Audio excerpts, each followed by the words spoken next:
que aquí yace. Batalla de Salamina. 23 de septiembre de 480. Esta derrota fue más útil para los griegos que una victoria, porque les enseñó que combatiendo por su libertad eran mucho más fuertes y animosos que aquellos hombres afeminados que no tenían más objeto que aumentar la esclavitud. Los nombres de Leónidas y Dieneseo volaron de boca en boca, y todo el mundo estaba resuelto a imitar su heroico valor. Sin embargo, cuando los soldados de Jerjes se esparcieron por toda la Grecia y convirtieron a Atenas en un montón de ruinas, los espíritus más generosos principiaron a decaer. La división se introdujo también entre los generales. Pero Temístocles defendía sus ideas con firmeza. Un día se acaloró tanto la discusión, que Euríbiades levantó el bastón amenazándole. Hiere, pero escucha, le respondió fríamente Temístocles. Este grande hombre triunfó de todas las resistencias que encontró, y tuvo el talento de reducir a Jerjes a que empefiase una acción decisiva en Salamina. El gran rey contaba demasiado con la superioridad de sus fuerzas. Sus 1200 buques quedaron destruidos por las 380 galeras de los griegos, y él huyó cobardemente a buscar el puente de barcas que le había hecho construir sobre el Helesponto para ir de Europa al Asia. Pero habiéndolo encontrado roto por una tempestad, se vid reducido, después de haber mirado con orgullo el mar cubierto con sus buques y la tierra con sus tropas, a regresar solo al Asia en una barca de pescador, y corrió a ocultar su vergüenza en el fondo de su palacio en Sardas. Temístocles hubiera querido que se cortase la retirada a los vencidos. Pero prevaleció la opinión de los que le respondieron. Al ALMACEN de la juventud. Enemigo que huye, puente de plata. Los persas dejaron a los griegos un botín inmenso, y Temístocles tuvo los honores de la jornada. Toda la Grecia le proclamó autor de la victoria de Salamina, y cuando se presentó en los Juegos Olímpicos, la asamblea entera se levantó en su presencia. Batallas de Platea y de Migala, 25 de septiembre de 479. Todavía le quedaba a Jerjes una esperanza a pesar de tan grandes reveses.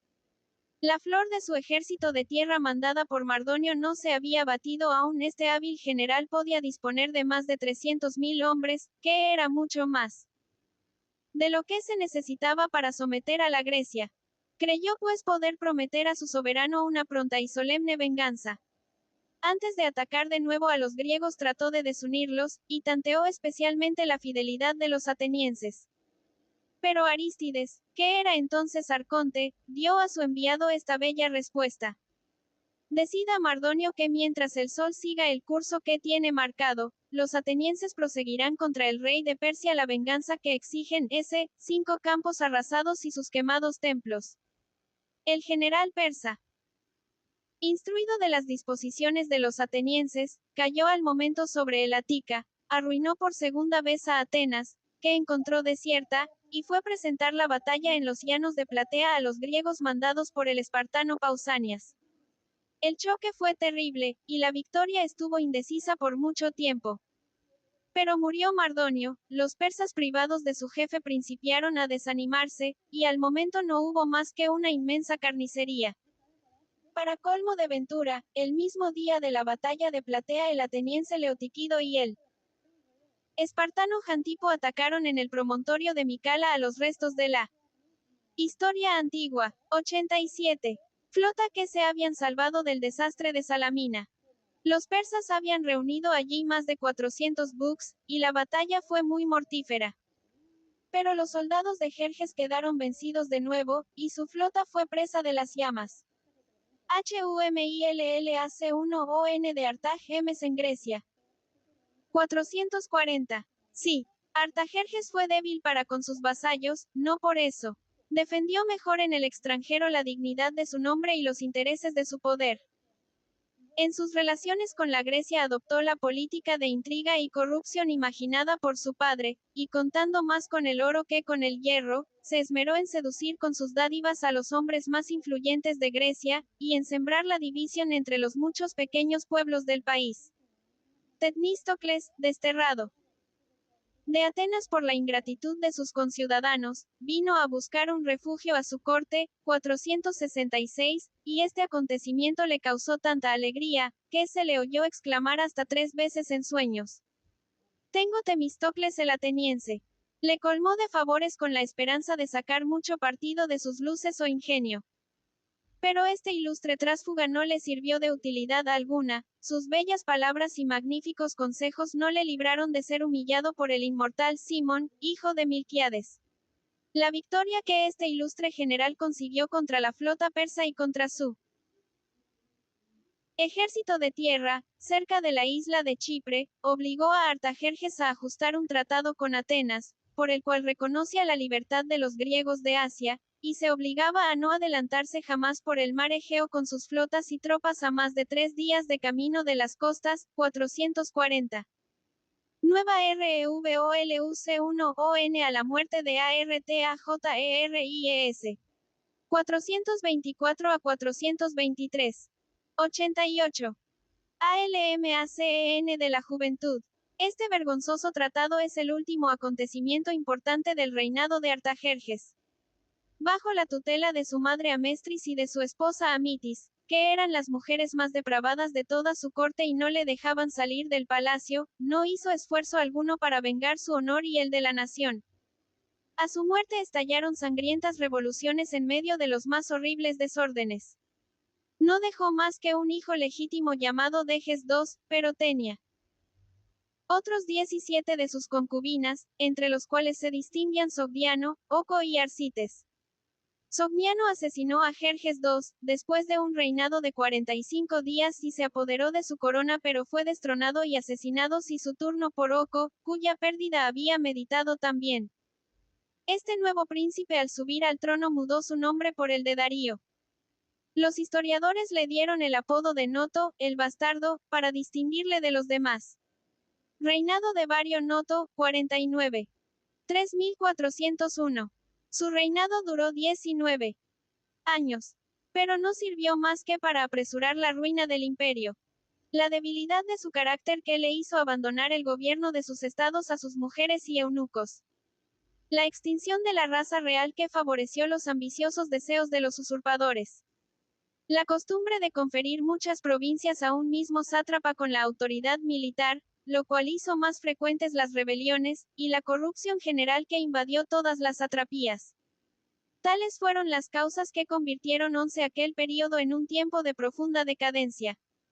Todo el reinado de Darío Noto no se señaló más que por las muchas revoluciones que en él hubo. Guerra contra su hermano Arsites, 412. Primero se vio obligado a defenderse contra su hermano Arcites. Historia antigua, 89. Quien conspiró contra él, así como él había conspirado contra Logdiano su hermano. Artifio, hijo de Megabizo, y todos los partidarios de tan ilustre sátrapa, se declararon en favor de la nueva rebelión, y Darío II para hacer frente a todos sus enemigos levantó 2 ejércitos. Envió uno contra Ararlo bajo el mando de Artaciras, uno de sus generales, y él mismo marchó contra su hermano, a la cabeza del segundo. Artifio consiguió 2 victorias brillantes, pero fue vendido por sus tropas corrompidas por el oro de los persas, y se viti obligado a rendirse. Por consejo de la reina Parisatis se le trató con la mayor bondad a fin de inspirar a Arcistes la esperanza de ser perdonados y depone a las armas. En efecto, se dejó engafiar.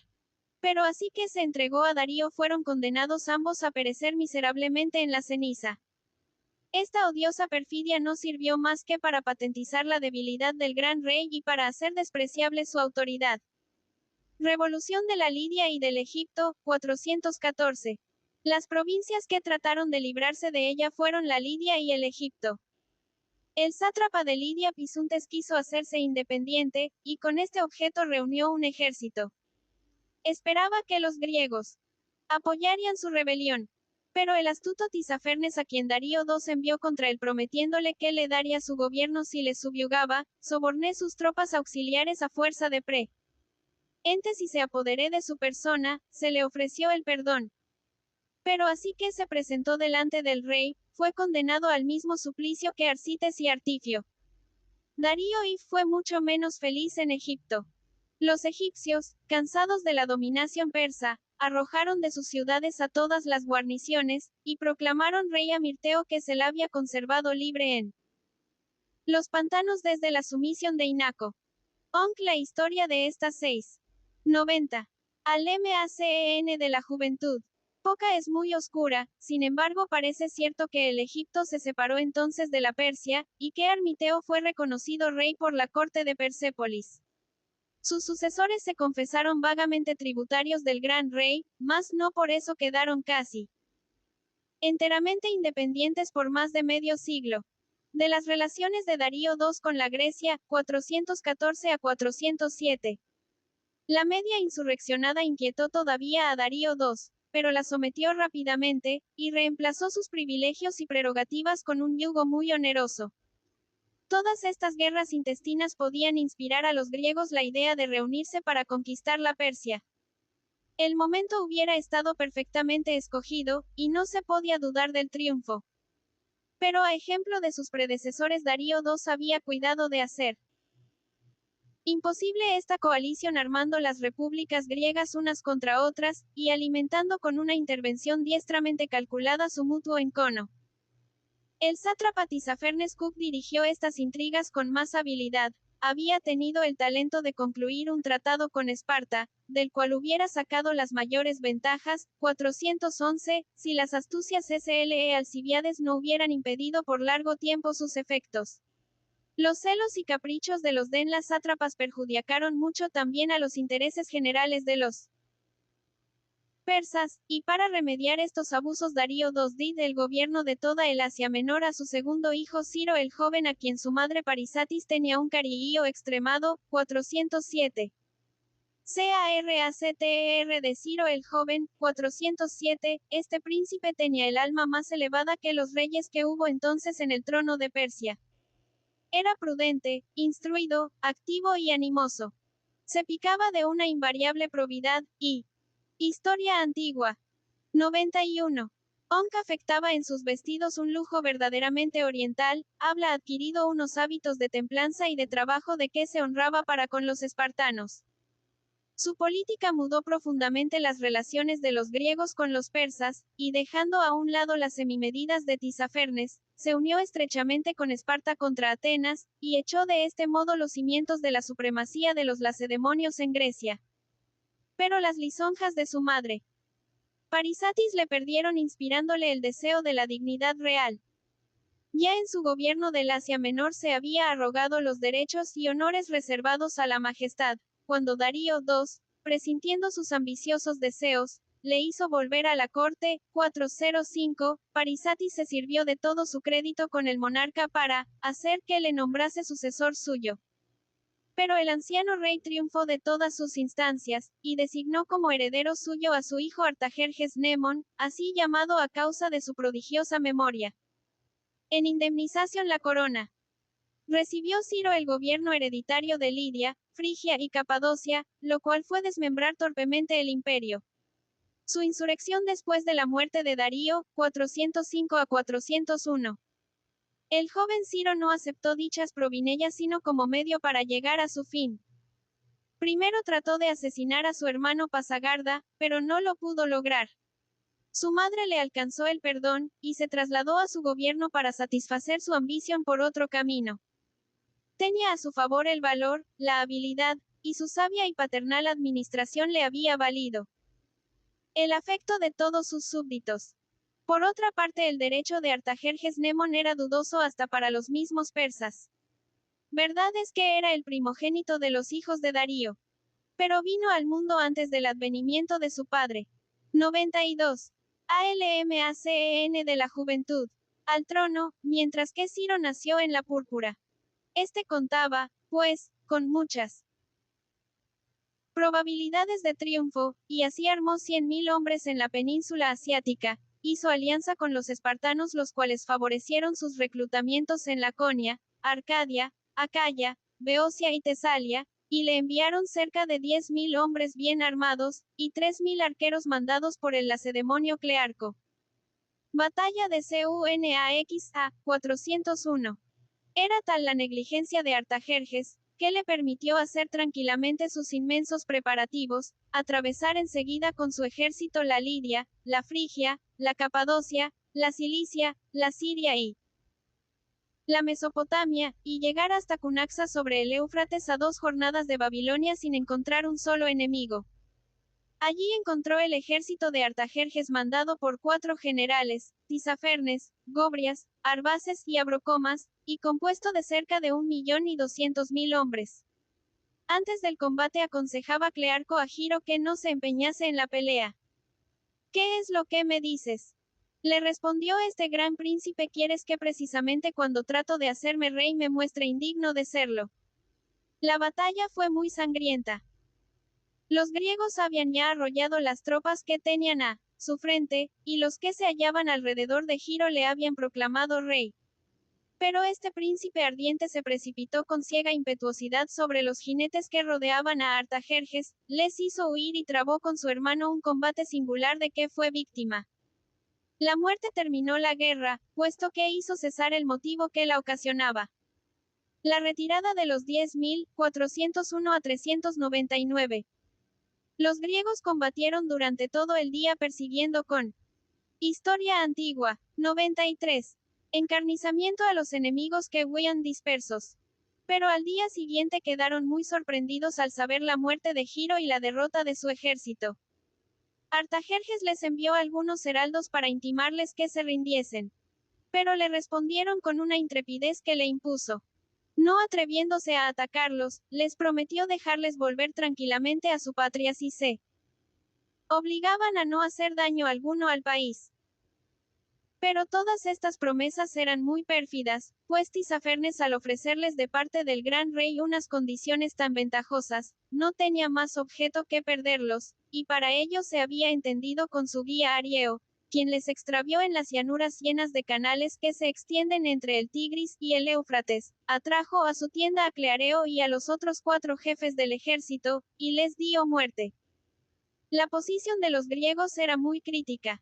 Se encontraban a cerca de 600 leguas de su país, rodeados de grandes nos y de naciones enemigas, sin guía ni jefe, y sin que nadie les proveyese de víveres.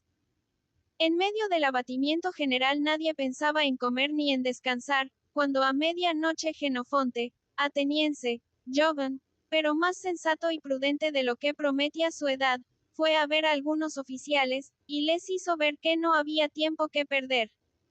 Que era indispensable precaver las malas intenciones de los enemigos. Pero que ante todas cosas era preciso nombrar algunos jefes, porque un ejército sin ellos es como un cuerpo sin alma.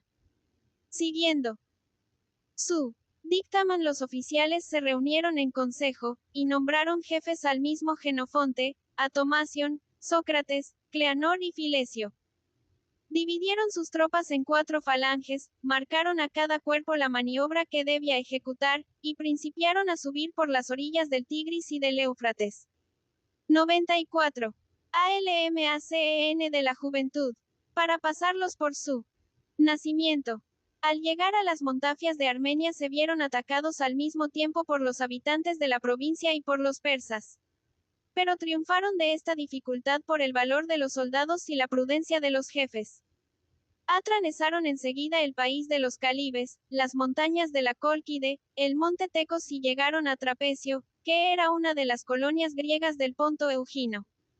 Se embarcaron parte en Serasonte y parte en Cotiora, costeando el Asia Menor, llegaron a Tracia, y bajaron de allí Inicia Partenio en Eólida, donde Timbrón les admitió al servicio de Lacedemonia, 399. Esta gloriosa retirada es la maravilla del arte militar en la antigüedad.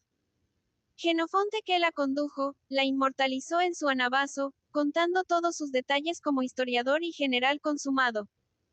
Reinado de Artajerjes NINEMON, 406 a 362. La victoria de Cunaxa fue más funesta para el imperio de los persas que una derrota, porque le hubiera sido muy ventajoso tener por soberano al joven Ciro. Este príncipe tenía cuando menos todas las virtudes y cualidades de un rey, mientras que Artajerjes no tuvo ánimo siquiera para sacudir el yugo de su madre Parisatis, esta cruel mujer hizo con sus intrigas que se cometiese muchos asesinatos atroces. Impuso a un soldado Cario y al eunuco Mesabato los suplicios más vergonzosos, porque lo sospechó de haber contribuido la muerte de su querido hijo Giro. Envenenó a su nuera Estátira cuyo influjo le hacía sombra, y Artajerjes tuvo la cobardía de presenciar todas estas atroces escenas sin reprimirlas. Tratado de Antalcidas. 387. Para no perder su historia antigua. 95. Supremacia en Grecia, los espartanos apelaron a la intriga y la bajeza.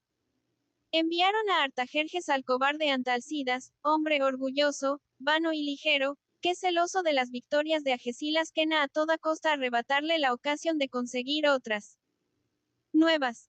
Esparta le confió también por su parte el encargo de separar a los persas de la alianza con los griegos, y le permitió sacrificarlo todo para conseguirlo. Después de muchas negociaciones aceptó pues un tratado cuyas condiciones fueron dictadas por el mismo Artajerjes. En él se estipulaba que todas las ciudades griegas del Asia quedarían sometidas al rey, y que todas las demás, pequeñas y grandes, conservarían su libertad. El rey conservó, además, la posesión de las islas de Chipre y Clasomena, y dejó las de Esiros, Lemnos e Imbros a los atenienses a quienes pertenecían hacía mucho tiempo. Por el mismo tratado prometía unirse a los pueblos que lo aceptasen, para hacer la guerra por mar y tierra a los que se negasen a entrar en él.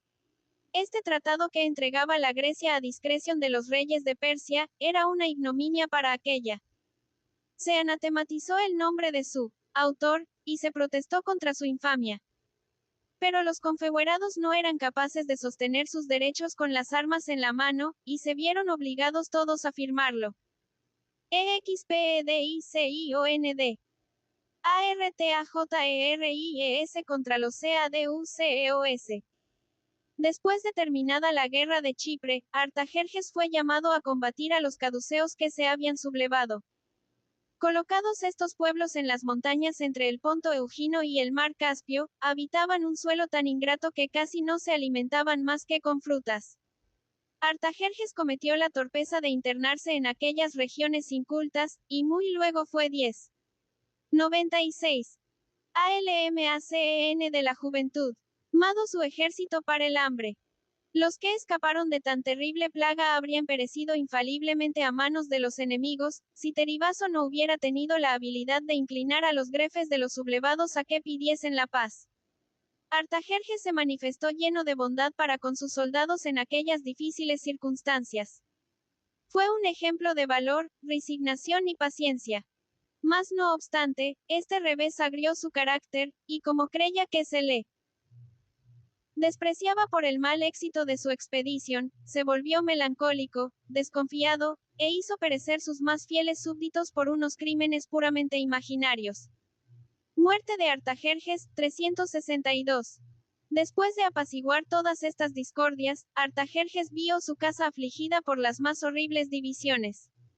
No tuvo más que 3 hijos de Atosa, su mujer legítima, llamados Darío, Ariaspe y Oco. Pero tenía cuando menos 150 de sus concubinas. Darío su primogénito, y a quien la había designado para sucederle, se insurreccionó contra él por una injuria que le hizo, y se vio obligado a darle muerte. Desde entonces se llenó la corte de agitaciones y de intrigas. Ariaspe y Oco se disputaron el poder supremo, y tuvieron que luchar también contra Arseis, hijo natural de Artajerjes y muy querido de este príncipe. Oco hizo perecer a sus 2 rivales, lo cual causó tanta pena al anciano rey, que de resultas murió también. Advenimiento de OCO6 Artajerjes 362. El nuevo monarca ocultó por algún tiempo la muerte de su padre, no la hizo publicar hasta que se creyó seguro en el trono, y entonces tomó el nombre de Artajerjes. Fue un príncipe, dice Rowling, muy cruel y perverso. Instota antigua que en poco tiempo llenó de asesinatos el palacio y el imperio todo. Para quitar a las provincias insurreccionadas el pretexto de poner sobre el trono a algún otro miembro de la familia real, y desembarazarse de un golpe de todos los disgustos que pudieran causarle príncipes o princesas, los hizo matar a todos sin respetar el sexo, edad ni parentesco. Hizo enterrar viva a su propia hermana Oka, con cuya hija se la había casado. Y habiendo encerrado en un patio a su tío y sus 100 hijos y nietos, los hizo matar a todos a flechazos, solo porque estos príncipes eran muy estimados por su probidad y valor. Pero todas estas crueldades no impidieron las revoluciones. Insurrección de Antabaso, 358. Tino de los sátrapas del Asia Menor, llamado Artabaso, fue el primero que se sublevó contra él. Auxiliado por el ateniense Cares, derroté el primer ejército persa que se le opuso. Oco obligó a Atenas a que llamase su general, y los tebanos enviaron entonces al sátrapa un socorro de 5.000 hombres, con lo cual obtuvo 2 victorias. Pero el oro del gran rey le privé también de sus nuevos aliados. Tebas consintió en retirar sus tropas por la cantidad de 300.000 escudos, y abandonado Artabaso tuvo que refugiarse en los estados de Filipo, rey de Macedonia. De aquel país había de salir muy luego el vencedor de los persas. Conquista del Egipto, 354. El rey Nectanebo XI había hecho grandes preparativos para resistirle.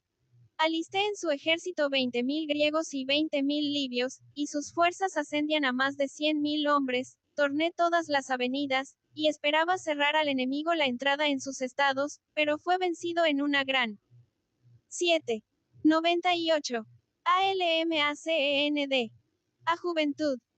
Batalla cerca de Pelusa, y se vio obligado a huir con sus tesoros a Etiopía. Todo el reino fue presa del vencedor y las ciudades se apresuraron a someterse a él, pero en vez de ganar su adhesión tratándolas con dulzura, Oco ejerció en medio de ellas las más extravagantes crueldades, y llegó hasta a insultar sus creencias matando al buey Apis, como lo hizo Cambises, y dándolo a comer a sus oficiales. Fin de reinado de 01. 354 a 338. Sus barbaridades provocaron terribles represalias contra él. Después de la conquista de Egipto, Oco se abandonó a los placeres, y confió el cuidado de los negocios a sus 2 ministros Mentor y Jagoas. El primero gobernaba el Asia Menor y el segundo el Asia Alta. Bagoas era un eunuco natural de Egipto, muy celoso por su religión y muy amante de su país, por lo cual se indignó de que su amo maltratase a sus compatriotas y se burlase de sus creencias. Cuando creyó llegada la hora de la venganza, se desembarazó de oro envenenándole. No satisfecho con eso, hizo enterrar otro cuerpo en lugar del rey, y para vengarse de que habla dado a comer a sus oficiales la carne de Apis, dio a comer su cuerpo a los gatos, para lo cual lo iba cortando en pedacitos. De sus huesos hizo que le fabricasen mangos de cuchillos o de espadas, símbolo natural de la crueldad. ARSES. Ivario 3 CODOMANO, 338 a 336. Bagoas hizo perecer también toda la familia real, excepto Arces, último hijo de Oco. El objeto de este monstruo era conservar el poder, y no dejarle al joven príncipe más que el título de rey. Arces lo conoció, y trató de librarse de tal odiosa tutela. Pero Bagoas se le adelantó, le hizo asesinar con todos los suyos, y dio la corona a. Historia antigua, 99. Codomano que tomó el nombre de Dacio, 536. Este monarca subió al trono en el mismo año que Alejandro el Grande, quien la había de arrojarle del trono y destruir el imperio de los persas. RSONSTRUCCIONNR. Atenas, 478. Después de los atenienses con su retirada de los persas, volvieron mujeres e hijos a su arruinada ciudad, y trataron de reconstruir sus murallas. La mayor parte de las casas estaban derruidas, y ya no existía casi nada del antiguo recinto. Los espartanos vieron con sentimiento que los atenienses reconstruyan sus fortificaciones, y les enviaron diputados para invitarles en su nombre y en el de sus aliados a que renunciasen a su proyecto. El pretexto que alegaban para ello era que estos trabajos favorecerían el establecimiento de los bárbaros en la Grecia en caso de una nueva invasión. Pero el verdadero motivo de su oposición eran los celos que Atenas les inspiraba, y el temor de que su poder les eclipsase. Temístocles salió de este mal paso por medio de una estratagema. Contestó a los embajadores que iba a enviar a algunos diputados a Esparta para tratar de este asunto. Pidió al pueblo que le enviasen a él, y mandó que no saliesen sus colegas hasta que las murallas estuviesen ya bastante elevadas para poder defenderse. Las mujeres, los niños, los ancianos, en una palabra todos los ciudadanos trabajaron noche y día con infatigable actividad, y Temístocles les di tiempo para acabar la obra pidiendo a los lacedemonios prórroga sobre prórroga. Cuando supo que ya estaba todo terminado, se presentó en Fíblico y declaró sin rodeos que Atenas se hallaba fortificada y sus habitantes en disposición de defenderse. Los lacedemonios no se atrevieron a manifestar el menor resentimiento. Pretendieron que solo habían tratado de dar un 100 ALMACEN de la juventud consejo a los atenienses en pro común, y que por consiguiente retiraban su proposición, sin que esto pudiera alterar en lo más mínimo su amistad. Establecimiento del Pineo, 477. Lleno de celo por la gloria y prosperidad de su país, aconsejó Temístocles los atenienses que construyesen 20 navíos cada año, y que multiplicasen el número de marineros para asegurarse el imperio del mar. Y con este mismo objeto, después de reedificar las murallas de la ciudad, hizo también construir y fortificar el Pireo. Este inmenso puerto que podía contener en sus 3 fondeaderos más de 400 buques. Lo consideraba el vencedor de Salamina como más importante que la ciudad alta, y según cuenta Tucídides, aconsejaba con frecuencia a los atenienses que si se veían atacados por tierra bajasen al puerto, y combatiesen desde allí con su flota a los enemigos. Nuevas hazañas de 1.0 griegos, 06. Al mismo tiempo que trabajaba por la gloria de Atenas, no descuidaba Temístocles los intereses generales de la Grecia, y conservaba en ella la mian en que consistía toda su fuerza. Los lacedemonios propusieron en el Consejo Anfictiúnico que se excluyesen de la liga todas las ciudades que no tomaron parte en la guerra contra los persas. Pero Iuno se opuso a esta medida manifestando que tendría por resultado el entregar la Grecia toda a la arbitrariedad de 2 o 3 ciudades poderosas, puesto que los tesalios, argivos y tebanos quedarían de este modo excluidos de las asambleas.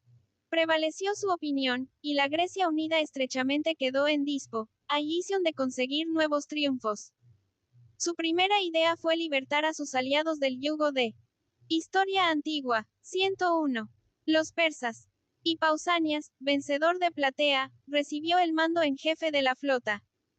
Los atenienses enviaron 30 navíos bajo las órdenes de Arístides y Simón, digno hijo de Milquiades. Los confederados se hicieron primero a la vela inicia la isla de Chipre, y la sometieron en parte. De allí se dirigieron hacia el Helesponto, y atacaron y tomaron a Bizancio. Hicieron gran número de prisioneros. Pero Pausanias, vendido a Jerjes, los puso en libertad, y enseguida hizo correr la voz de que se habían escapado de noche por culpa del oficial que lo guardaba. Conducta de Pausanias. Desde aquel momento, según la relación de Plutarco, Pausanias cambió enteramente de conducta. La vida pobre, frugal y modesta de Esparta y la sujeción a unas leyes duras y austeras, que no contemplaban a nadie, y que eran tan inexorables para los grandes como para los pequeños, todo esto se le hizo insoportable. Abandonó absolutamente los modales y costumbres de su país, adoptó el traje y altivez de los persas. 1. Imitó su suntuosidad y magnificencia. Trataba a los aliados con una dureza insoportable, no hablaba a los oficiales sino con altivez y amenazas. Se hacía tributar honores extraordinarios, y con esta conducta hacía odioso a todos los aliados del gobierno de los lacedemonios. Las maneras suaves, atentas y políticas de Arístides y Simón. Un alejamiento infinito de todo aire imperioso y altivo que solo sirve para alterar los espíritus. Una bondad y afabilidad que jamás se desmentía y con la cual sabían dulcificar la autoridad, el mando y hacerlo amable. La humanidad y justicia que presidían a todas sus acciones, y el cuidado que ponían en no ofender a nadie y en hacer bien a todo el mundo. Todo esto perjudicaba infinitamente a Pausanias y aumentaba el 102 a 1, 11, 11, en de 1.1 y 20. Descontento. Por último, estalla este, y todos los aliados pasaron bajo el mando y protección de los atenienses. Las primeras juicio 1, 31 LEITE de Pausanias y acusaciones presentadas contra Pausanias bastaron para que se le quitase el mando general de las tropas.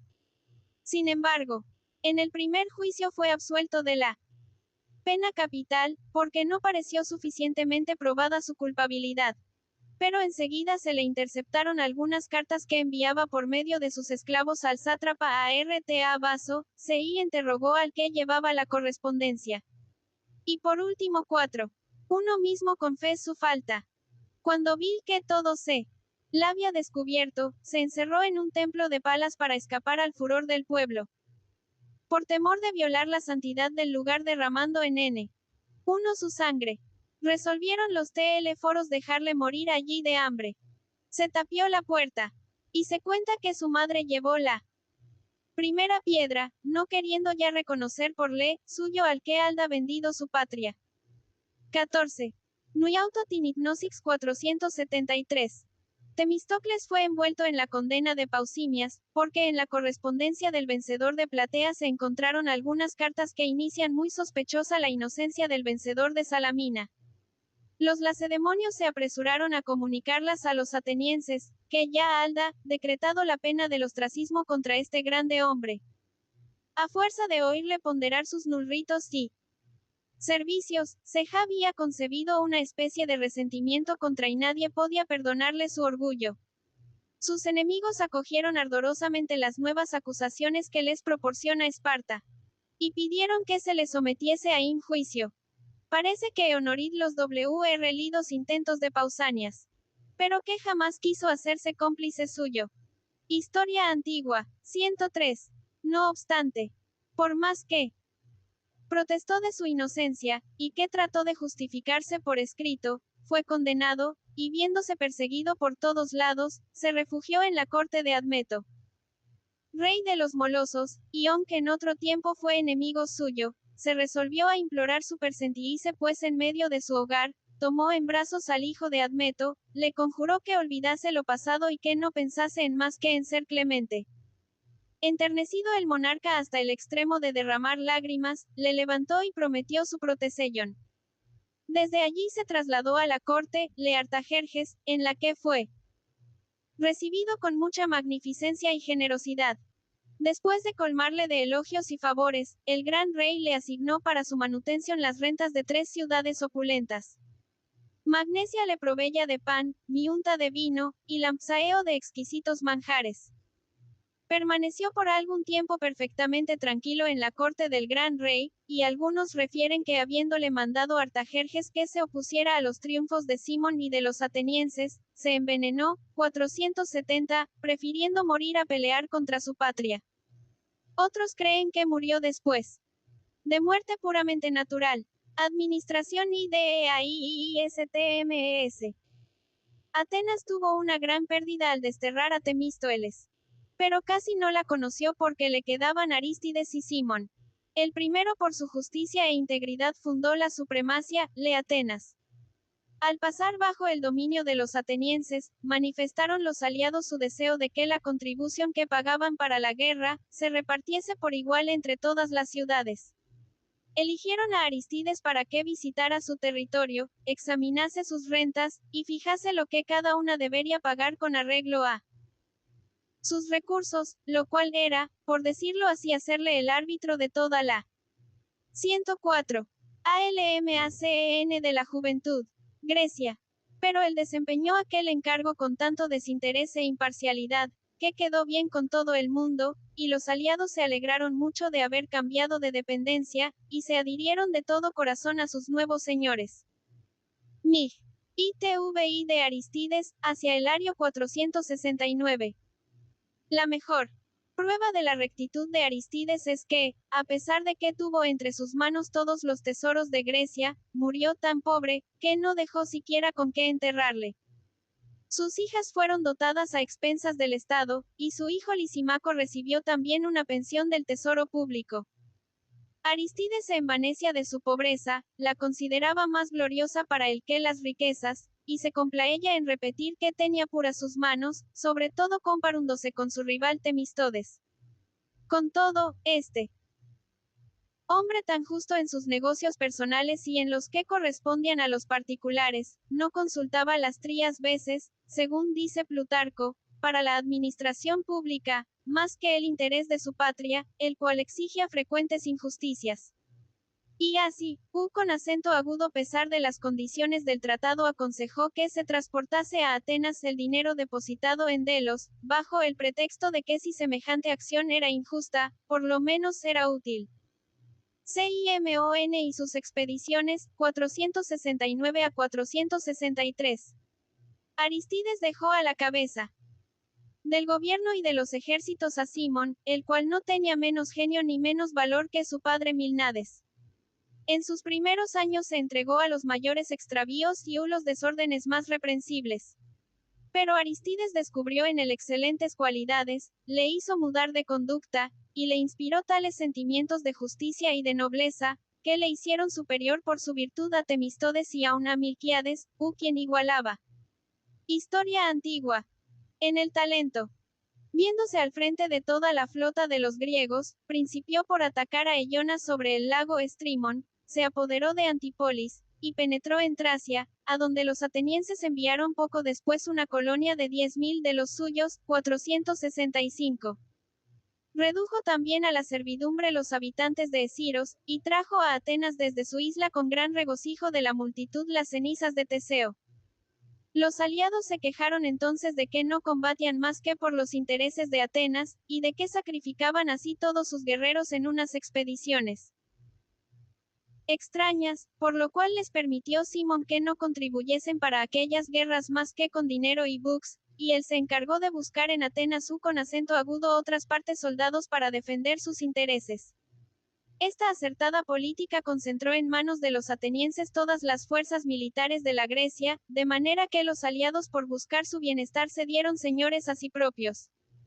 Batalla del Eurymedon, 469. Prosiguiendo sus conquistas cada vez con más ardor, y después de haber arrojado a los persas de todas las regiones que se extienden entre la Jonia y la Panfilia, tuvo todavía Simón bastante ánimo para ir a atacar su flota en la embocadura del Eurymedon. Constaba de 350 velas, y se hallaba apoyado por el ejército de tierra acampado en la playa. Sinion la destruyó, echó a Pike más de 200 buques, derrotó a los demás, y enseguida desembarcó para medir sus fuerzas con las del ejército que fue testigo del primer combate. Dispersólo también, hizo una multitud de prisioneros, y coronó estas 2 victorias, conseguidas en él mismo día, con un nuevo triunfo contra los fenicios que iban a socorrer a los persas con 200 navios. 7. 101. Al. Mai. R. N de la JUVENITD. Pi. Juno. Siglo. Después de Milquiades florecieron al mismo tiempo Aristides y Temiístocles. Después de esto Simón. Y luego Pendes, que fue el primer hombre que olió su nombre al siglo en que vivió. Ambicionaba el poder soberano tanto como Pisístrato, y tenía la misma tismoínia, elocuencia y metal de voz que A. Pero se esmeraba en ocultar a todo el mundo esta semejanza. Sabiendo lo mucho que puede un orador en una ciudad como Atenas, cultivó la oratoria desde sus más tiernos años, si bien disimulando con el mayor cuidado el secreto objeto de su ambición. Después de haber estudiado con los mejores maestros, no a ser el hombre más elocuente de su tiempo, y adquirir tanta destreza y habilidad para replicar y defenderse, que uno de sus adversarios de ese acúmulo le he echado a tierra y le tengo debajo de el anam que no está vencido, y lo hace creer así, y todo, mundo. Peit ICLES. Con tales talentos no le fui difícil granjear.se el favor de toda la multitud. Se hizo demócrata, y declaró una guerra perpetua a Simón V a la aristocracia ole que este era jefe. Cuando logró que se le desterrara, el Partido Popular triunfó con y hubo una gran mudanza en la nación. Estas mixtificaciones en beneficio de la última clase de los ciudadanos principiaron inmediatamente después de las grandes victorias conseguidas por los atenienses contra los persas, pues se abolió la ley que excluya de los cargos públicos a todos los pobres, y de este modo se destruyó el mayor obstáculo que el genio de Solón le había opuesto contra los excesos de un gobierno puramente democrático. El lujo, la afición a gastar, y todos los vicios que acompañan y la opulencia, habían progresado en razón directa de la elevación política de Atenas. Cohierno. Muy. Historia antigua. 107. Pendes no hizo más que dar ancho paso al desarrollo de todos estos principios e ideas, y así se le vio distribuir entre el pueblo las tierras conquistadas, dar dinero a los ciudadanos para que asistiesen a los teatros, multiplicar las fiestas y señalar salarios a los jueces y a todos los que ejercían algunos cargos públicos. Con estas innovaciones alteró las costumbres de los atenienses, les hizo contraer costumbres viciosas, les quitó el amor al trabajo y a la frugalidad, y les inspiró una loca afición a los placeres. El Areópago, por la gravedad de su carácter, era todavía una institución poderosa y capaz de poner freno a la corrupción universal. Pero como Perides no tenía derecho para ser miembro de él, porque no había sido arconte, ni Tesmoteta, ni Polemarca, la destruyó bajo frívolos pretextos. Viéndose ya dueño guerra en Grecia absoluto de Atenas, Perides queda que Atenas dominase a toda la Grecia, y estas pretensiones excitaron los temores y resentimiento de las lemas ciudades. Corinto y Epidauro, instigadas por Esparta, se declararon abiertamente contra semejante centralizador del poder. Los eginotas se pusieron también de su parte, y después varios combates, casi siempre ventajosos para los atenienses, los espartanos tomaron abiertamente parte en la lucha, socorriendo a los durios atacados por los focios. Viéndoles entonces los atenienses metidos en las llanuras de Beocia, trataron de cortarles la retirada, y se empeñó una reñida acción cerca de Tánagra, 436. La lucha fue muy violenta y encarnizada por una y otra parte, mas sin embargo triunfaron los lacedemonios y sus aliados. Muerte de Cimon, 450. Simón 1111 Gil. En el sitio de Sitio, en Chipre, de las heridas que recibió combatiendo. 1011. ALMACEN de la juventud. Contra los bárbaros. Poco antes de morir mandó a sus oficiales que llevasen al momento la flota a Atenas, y que ocultasen su muerte a todo el mundo, y ellos lo ejecutaron con tanta habilidad, que ni los enemigos ni los aliados supieron el secreto, de manera que la flota volvió a entrar con seguridad en los puertos de la Tica al cabo de 30 días de navegación y al parecer mandada por Simón. Este fue el último general griego que ejecutó grandes hazañas combatiendo contra los bárbaros. Atenas y Lacedemonia principiaron desde entonces a aniquilarse por su sangrienta rivalidad. L.I. CIADTUCIDIDES y de Pericles, 450-431. La muerte de Simón privaba a la aristocracia de su jefe, y dejaba a Pendes en libertad para que acrecentase su poder. Pero los nobles no quisieron que así fuese, y se coligaron para equilibrar su autoridad oponiéndole un rival U21 Tucídides, cuñado de Simón. Era este un hombre prudente y sabio, menos hábil que Pendes en el arte de la guerra, pero mejor político y más capaz de gobernar una asamblea popular. Con su ascendiente dividió en dos partidos muy marcados toda la población de Atenas. Los nobles componían el uno y el pueblo el otro. Y empleó toda su elocuencia en servir a la aristocracia contra la democracia. Para hacer frente a su rival multiplicó Pendes sus favores para con el pueblo, todos los días daba funciones, espectáculos y banquetes para divertir y distraer a los ciudadanos, y todos los años tripulaba 60 galeras con los pobres, a quienes pagaba de los fondos del tesoro público. De este modo no solo les sacaba de la miseria, sino que les hacía útiles al Estado enseñándoles a combatir y a manejar los remos. Proporcionaba también a los indigentes recursos estableciendo colonias, Lison y Isroria Antigua. 09. Geaba el orgullo nacional poblando a Atenas de monumentos espléndidos, y c. Honraba a sí mismo protegiendo el ingenio en todas partes en donde lo encontraba. Y las MHs de Pericles, 446.445. A los talentos de un gobernante consumado reunía también Pendes el brillo de la más bella reputación militar, y era tal su circunspección que jamás se adelantaba en las expediciones que emprendía hasta estar seguro del triunfo. Muchas veces se le oye censurar a los guerreros temerarios que abandonan y los caprichos de la casualidad la suerte de sus ejércitos. El ateniense Tolmidas, envanecido con sus victorias, quiso atacar fuera de tiempo a la Beocia. Mas Pendes se opuso abiertamente su proyecto, y delante de toda la asamblea le dijo: si no queréis creerme, a lo menos, nada arriesgáis en esperar. El tiempo es el mejor consejero. Como Tolmidas fue vencido, este dicho, de que al pronto nadie hizo caso, pasó por una profecía, y honró mucho a Pendes. Enseguida llevó al colmo su gloria militar reconquistando la Eubea y Megara que se habían insurreccionado. Y ajustando una tregua de 30 arios con Lacedemonia. Destierro de Tsididdes, 444. Desde entonces ya no pudo resistírsele el partido aristocrático. Tucídides y los demás oradores de la misma facción le echaban siempre en cara que dilapidaba las rentas y arruinaba la república. Pero él preguntó un día a todo el pueblo, que se hallaba reunido, si era cierto que había gastado mucho. Sí, respondió el pueblo, demasiado. Pues bien, replicó Pendes, estos gastos no los soportaréis vosotros porque yo me obligo a pagarlos todos. Pero tampoco se grabara más que mi nombre en todos los edificios que yo vi edificado. Al oír estas palabras, llenó el pueblo de Admi. 110. ALMACEN de la juventud. Raidni por su grandeza de alma, exclamó que podía tomar del tesoro público todo el dinero necesario para cubrir dichos gastos.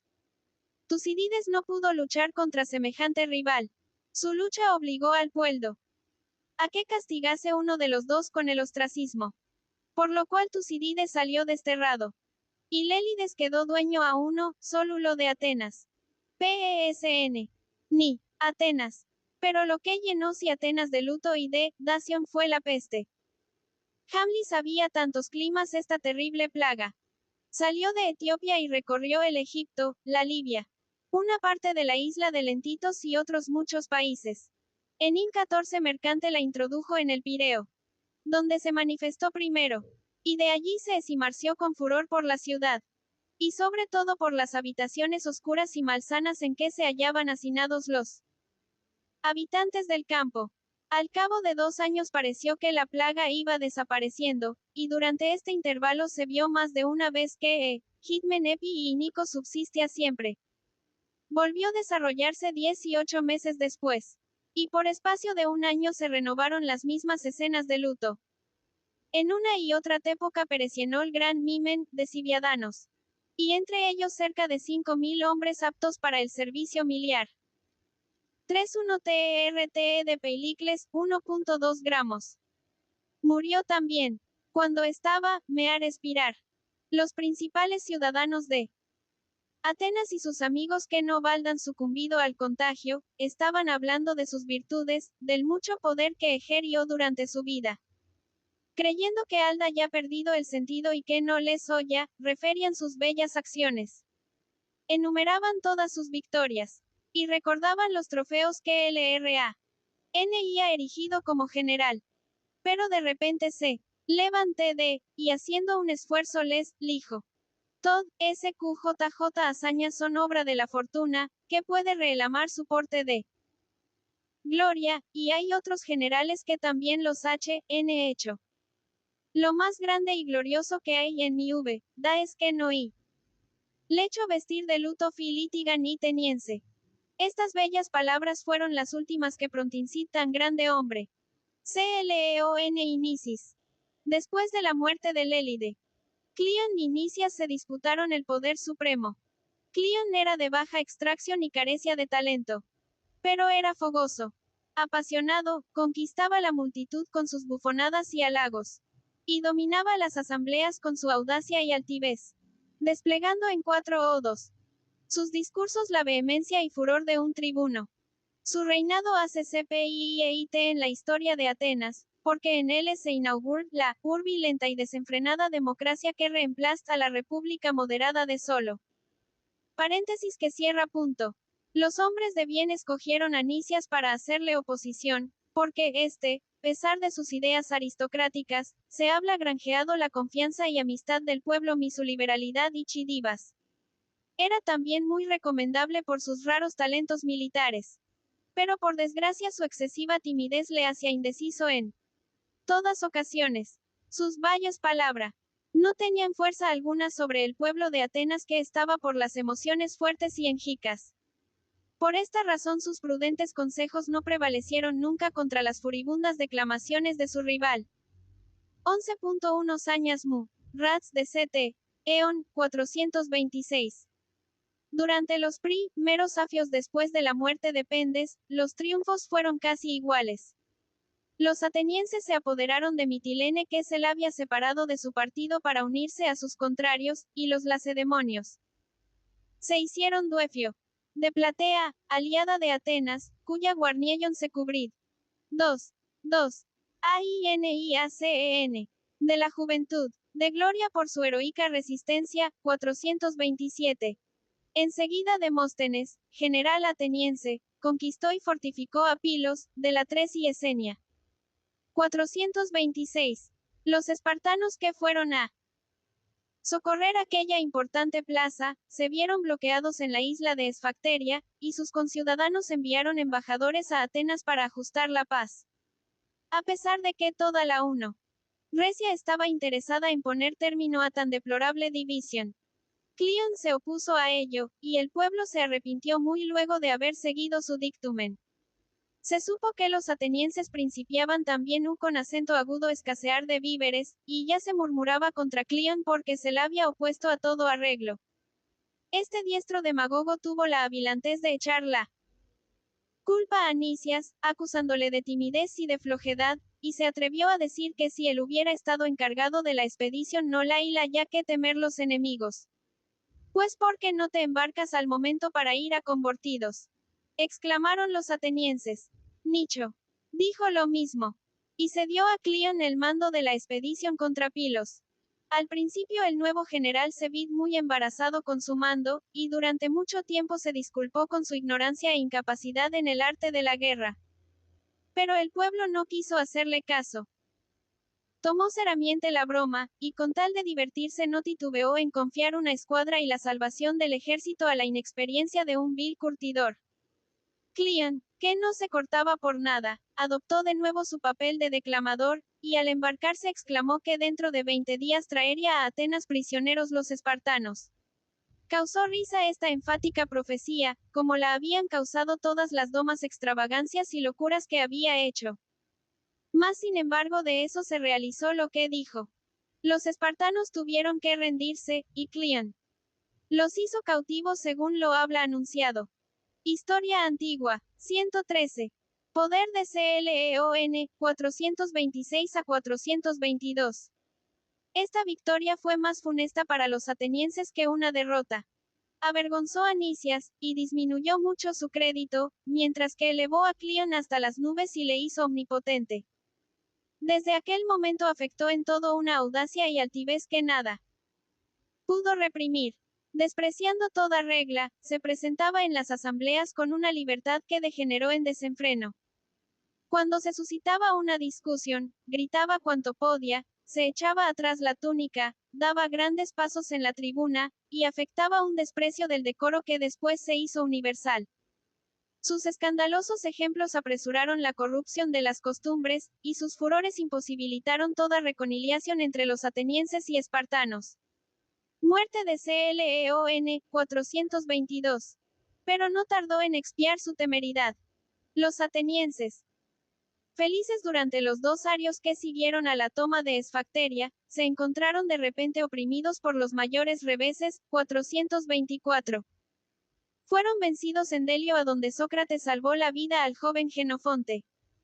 Y el espartano Brasidas unido 11 Perdicas, rey de Macedonia, les tomó esta gira, Acanta, Acta, Esitonia, Palena, Esiona y Anfípolis.